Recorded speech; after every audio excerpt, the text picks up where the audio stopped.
तो आज के वीडियो में हम बात करेंगे कि कैसे आप दाल का होलसेल बिजनेस शुरू कर सकते हो। अगर आप दाल का होलसेल बिजनेस शुरू करना चाहते हो तो सस्ती से सस्ती दाल आप कहां से खरीद सकते हो। अगर इस बिजनेस को करते हैं आप तो आपको जीएसटी कितना परसेंट लगता है, इस बिजनेस में प्रॉफिट मार्जिन कितना होता है और इन्वेस्टमेंट कितना लगता है। तो चलिए दोस्तों शुरू करते हैं। देखिए, दाल का बिजनेस एक ऐसा बिजनेस है जिसको दो तरीके से किया जाता है। सबसे पहला और कॉमन जो तरीका होता है वो होता है ट्रेडिंग का। ट्रेडिंग बिजनेस का मतलब क्या हो गया, आपने किसी होलसेलर या जो दाल की मिल है वहां से आपने प्रोडक्ट डायरेक्टली खरीदा और अपने आसपास के रिटेलर, किराना स्टोर वाले या जिन जो घरों में बल्क में प्रोडक्ट ले जाते हैं, गांव में जिनकी दुकानें हैं उनको डायरेक्टली बेच दिया। इस बिजनेस में होता क्या है कि आपका जो प्रॉफिट मार्जिन है वो थोड़ा कम हो जाता है। वहीं अगर थोड़ी रिस्क लेके थोड़ा इन्वेस्टमेंट 3-4 लाख का आप करके दाल मिल शुरू करते हो तो उसमें ज़्यादा आप प्रॉफिट कमा पाते हो। क्योंकि दाल मिल में होता क्या है कि आपने एक जगह से चना वगैरह खरीद लिया, वहाँ से चने को प्रोसेस किया, दाल बनाई और उसको अपने आसपास के रिटेलर हो गए, होलसेलर हो गए, ट्रेडिंग वाले हो गए, उनको सेल कर दिया। अगर दाल मिल की बात करूं तो दाल मिल आप लगभग 2 से 3 लाख रुपए में आसानी से शुरुआत में शुरू कर सकते हो। उसके बाद आपका जो प्रोडक्शन होता है उसके हिसाब से आप प्लांट को बढ़ा सकते हो। देखिए, ये करोड़ों का भी बिजनेस हो सकता है और ये डिपेंड करता है आप कितने तक इस बिजनेस को कर पाते हो। इसी के साथ दोस्तों आपको डिमांड पहचाननी होती है। अगर दालों की मैं बात करूं तो अरहर दाल, मूंग दाल, उड़द दाल, चना दाल, मसूर दाल, मोठ दाल, काफ़ी तरीके की दाल होती है। तो आपको अपने आसपास में सबसे पहले पता करना कि सबसे महंगी कौन सी दाल आपके एरिया में बिक रही है।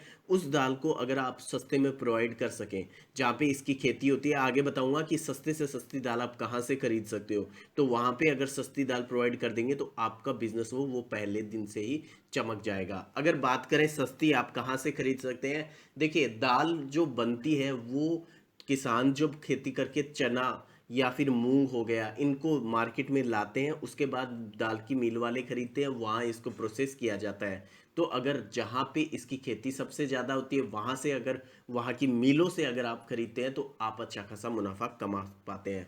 अगर मूंग की बात करूँ तो मूंग होता है पंजाब, हरियाणा, यूपी, एमपी और राजस्थान में। वहीं चने की बात करूँ तो एमपी में सबसे ज़्यादा होता है 40%।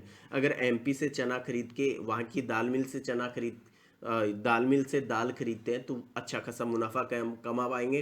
वहीं अगर महाराष्ट्र आपके पास है, राजस्थान या आंध्र प्रदेश आपके पास है, तो वहाँ से खरीद लेंगे तो आपका ट्रांसपोर्टेशन कॉस्ट बच जाएगा। ऐसे ही 200 अरहर दाल किसी अलग एरिया में होती है तो वहाँ की दाल मिल से आप खरीद सकते हैं। अब बात कर लेते हैं इन्वेस्टमेंट। देखिए, अगर आप ये बिजनेस करना चाहते हैं तो मैं बता दूं कंपलसरी है आपके आपके लिए कि आपको दुकान लेनी ही चाहिए मार्केट में। और दुकान ऐसी जगह होनी चाहिए जहाँ पे गांव के जो लोग हैं, गांव के जो रिटेलर हैं, थोक में व्यापारी जो खरीदने आते हैं, वहीं अगर आसपास खल खली या तेल का जो बिजनेस करते हैं उनकी दुकानें हैं तो वहाँ पे दुकान लीजिए ताकि लोगों को पता चल सके कि आप दाल का बिजनेस कर रहे हैं। अगर कहीं आपने ऐसी जगह या घर में अपने बिजनेस को शुरू किया, लोगों को पता ही नहीं है, कस्टमर आपके पास नहीं पहुंचा, तो बिजनेस आपका ज़्यादा दिन सरवाइव नहीं कर पाएगा। इसी के साथ दोस्तों आपका जीएसटी नंबर लेना कंपलसरी होता है। अगर जीएसटी की बात करूं तो अगर खुली दाल या प्लास्टिक में पैक करके आप दाल देते हैं तो आप पे जीएसटी नहीं लगता है।